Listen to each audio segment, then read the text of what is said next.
Hi, today I'm in a really cool place. I'm in an old weapons factory of the government of China in Nanjing, and they are reusing this building now to make business places for startups and for smaller companies who are very creative. There's a tattoo shop here, there is lifestyle products here, there's beautiful antiques here, and you might sometimes hear some background noise because people are still building. But I think it's a really cool place, and it's going to be very hip in a common 4 or 5 months, I think, because it's very alternative place compared to the big shopping malls, and that's really cool. Now, a friend of my wife was so kind to lend me her space in the factory for this afternoon so I can shoot this episode of Bold Books and Bones. And I got some very nice nuts, I got tea, I got some oranges, so I'm very well taken care of.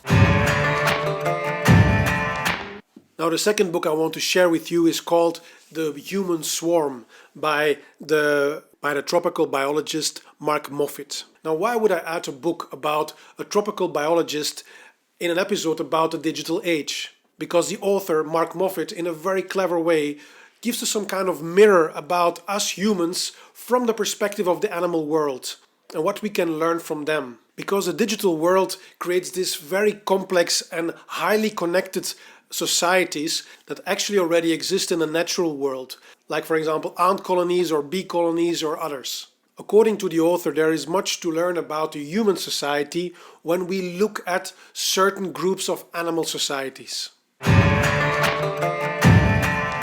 He has actually many thought-provoking points of views in his book. The first one is that there is lesser remarkable than we humans moving into a coffee shop, like a Starbucks, for example. And why is that? He says, because it's remarkable that we do not get attacked and nobody tries to kill us. And why is that remarkable? Because most other social animals like us can't do that. Chimpanzees or bonobo monkeys, if they meet somebody they are not familiar to, they normally fight or they flee as quickly as they can. Then he asked the question, why is that? Why apparently have humans the talent to deal with strangers and walk among them? And then he shows many examples and research of how animal groups recognize each other and why that is so relevant to us. Another thought-provoking point of view that he shares is that although we modern humans are genetically most close to monkeys like chimpanzees or bonobos, however, we resemble the most to ant societies. And that is because the human society and the ant societies have to live in very large groups with millions and millions of members. And his comparison between ant societies and human societies are really interesting. For example, how do ants manage their waste in these mega colonies that they live in? How do they deal with transportation issues? And how do they protect their societies? All these makes you think about our own society. He even argues that after 150 million years of evolution, ant societies have invested more of their GDP in public safety and recycling than humans do. Mark Moffett shares these very interesting facts about the animal world that are very relevant, I think, to us humans now that we also live in these mega online communities. He gives the example of identity theft that happens in ant societies where little spiders cover themselves with the same kind of odor as the ants so that they are not recognized, so that they can walk freely in the ant colony and steal the larvae from the ants. And this is a dynamic, of course, that we see also in the digital age, which is a real problem, that human beings steal the identity of others so they can have access to your valuable information and misuse this information. And there are many other examples that Mark Moffett shares that really made me think about our digital age. There is a story he shares of elephants that live very widely spread over large territories. However, they seem to be very well informed about the movement of the other animals. It seems that the members of a society are together as long as they are aware of each other. And this is of course also a dynamic that we know in the digital world, where we via social media can update where we are and what we do every moment of the day and share it with the world, although we are very far from each other. So although this book is about humans and what we can learn from the animal world, there's a lot of thought-provoking stuff in this book. And it made me think a lot about our human society in the digital age. I think to live and to thrive in a digital age doesn't mean that we have to further estrange ourselves from what we really are. We are, of course, social animals, and there are plenty of other social animals on our planet. And maybe some dynamics in these other social societies can give us ideas and insights of how to better understand and maybe even improve our human society. So for me, this book really worked. It really made me think. And Mark Moffat gives so many examples that I have never heard about before. And maybe that shows how much I am already estranged from nature. So if you want to be inspired by the animal world and what this world has to say about us and the society that we live in, then this book is definitely for you.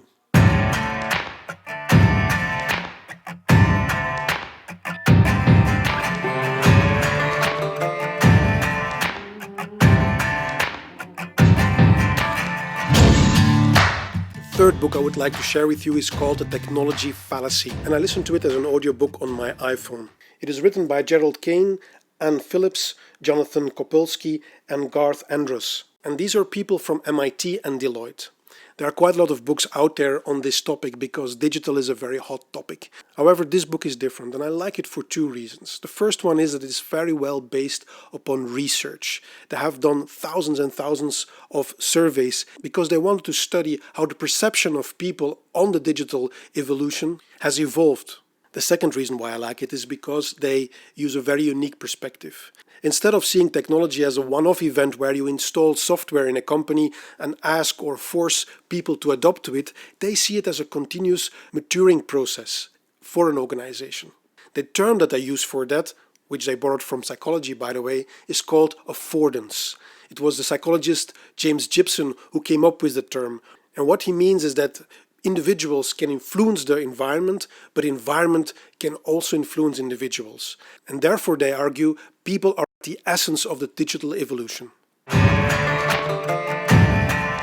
very good example they give of how this interplay between technology and humans function is Twitter.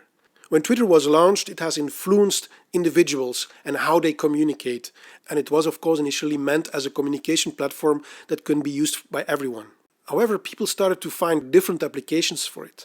For example, they use it to gather customer feedback, or when they are in early design stage of a product to gather feedback about the design, or they use it for crisis communication, or as we can see in many countries, it has become a channel for political messages as well.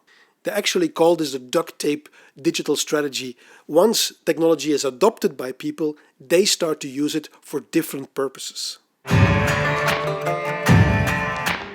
And this concept of affordance has of course many implications. It implies, for example, that they have to think about what kind of new services they can offer to their customers. What kind of new sources of revenue can they generate? And what are new ways of interacting with employees? And the same is true for governments. What are new ways of interacting and engaging with the citizens of a country or a city? And because of this fundamental starting point, the authors look at all aspects of how an organization works. It looks to the strategy, it looks about leadership, but then there is one particular chapter that I like very much, which is called The Future of Work. Or as others may say, what will be the work of the future? The authors estimate that in the United States alone, 80 million jobs will be influenced by artificial intelligence in the years to come. That is, of course, an incredible amount. How will technology impact these jobs? It will go in two steps. First, work will be enhanced and improved by technology. Second, technology will fully replace the humans who are doing that kind of work. And because of that, humans will start to do new kind of work. Hopefully very meaningful work. Because of this enormous impact of technology on our way of working, there is actually a social disruption on its way. In this context, they talk about the human-computer partnership. Any job humans do at the beginning of their career will be obsolete long before the end of their careers. And if these jobs still exist, Technology will have reshaped the skills that are necessary to perform this kind of work. Now that is a very bold, but I'm afraid very realistic statement. And this means that the way we will shape our careers will be fundamentally different. They talk in this context about pivoting in our career. That means you have a certain set of skills. These certain skills will be taken over by technology. So you pivot your career, which requires a new skill set. And you continue to do that. I think that many of us already feel this kind of dynamic, that we have to continuously learn and improve our skills and widen our skill set. But this phenomenon will be even scaled more in the years to come. Also, I like very much when they talk about collaboration, how collaboration is going to change in organizations and how intentional learning will be very important. Because if your environment continuously changes so fast and also people have to pivot between careers, there will be an enormous dynamic in the market. And then, of course, you can no longer make a plan for the next 2-3 years and then just focus on executing it, but you have to continuously experiment. I like this concept very much, and I think many people who are already frontrunners in a digital age already experience this importance of experimenting and failing, where failure is not seen anymore as an embarrassment or the proof that you were wrong in your assumptions. Instead, it is a start to learn. That's why I like very much a term they use, productive failure. If your experiment doesn't work, move on and do the next experiment. But if it shows productive insights, then scale as fast as you can. I think overall this book has a positive message. So many people might be nervous or uncomfortable or even scared about the impact technology might have on their jobs in the years to come. Just like the first robots that are now used here in the hotel. I talked to several people who work in the hotel about the robots, and they're like positive, but they say no, actually we preferred the human interaction. Of course, they also feel that parts of their job will disappear soon. But I think this book shows that this doesn't need to be a threat. It is like any evolution in humankind, the Industrial Revolution or any other evolution that we have experienced. It's all about adapting to it and seeing if we can shape this future for the better. So if you're looking for a book that is focused on just one topic, on how to digitally transform your organization or your government, then I absolutely recommend this book. I really enjoyed reading all 3 books. However, they bring a very different perspective on the digital age. Therefore, I want to use the functional book graph to show in which way these books might contribute to your knowledge. First, a quick recap of what the functional book graph is. I made this little tool to more consciously choose a non-fiction book. On the horizontal axis, we like to look at how specific or how general the information is that a book provides. On the vertical axis, we look at how practical the book is. Can you start to apply right away what you learn from the book or not? So this graph then has 4 quadrants that gives us a first hint if a specific book is really for us. Let's start with the book Social Butterflies that I shared with you in part 1 of these episodes. This book provides specific information about social networks in the digital age. And I would not say that it is a practical book. So I would put it here in the functional book graph, namely in the quadrant called Gems of Insights, because that is what this book does exceptionally well. Next is the book The Human Swarm. This book is definitely not practical, and it provides very general information about human beings from the perspective of the animal world. Remember, this is not a book about technology. So because of this general view on ourselves, this book belongs, in my opinion, in the quadrant that is called the fish eye perspective, because it provides us, just like a fish eye lens, with a very wide view on the subject of human beings as social animals. The third book that was featured in this episode is called The Technology Fallacy. It does not only provide a broad perspective on how the digital age impacts the way our businesses need to be transformed, but also on how people are key in this transformation. It also provides the reader at the end of each chapter with important takeaways and concrete to-do lists to address the challenges that were discussed in each chapter. So this book belongs to the quadrant Swiss Army Knife Books. Just like a Swiss Army knife provides different tools for different challenges, this book provides insights and practical advice on the different challenges to become a digital organization.